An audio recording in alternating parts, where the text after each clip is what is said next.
Pangasinan PDRRMO nagbabala sa dehydration habang nararanasan ng matataas na heat indices sa probinsya. Para sa balitang yan, kasama natin Idol Juana De Vera. 104.7 IFM Report. Naglabas ng paalala ang Pangasinan PDRRMO sa publiko hinggil sa kahalagahan ng regular na pag-inom ng tubig kasabay ng sunod-sunod na naitalang mataas na heat index sa iba't ibang bahagi ng Pangasinan nitong mga nakaraang araw. Ayon sa ahensya, dahil sa matinding init ng panahon, tumataas ang panganib ng dehydration na maaaring magdulot ng seryosong epekto sa kalusugan kung mapapabayaan. Binigyang diin ng PDRRMO na hindi dapat hintayin ang pagkauhaw bago uminom ng tubig. Ilan sa mga senyales ng dehydration na dapat bantayan ay ang tuyong bibig, labi at dila, panghihina ng katawan, madalang na pag-ihi, pagkahilo at pananakit ng ulo.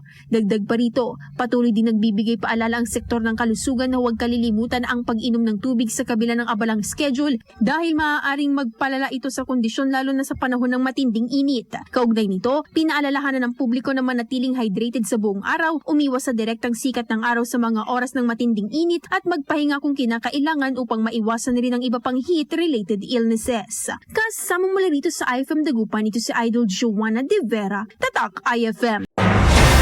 IFM News. IFM News. IFM News.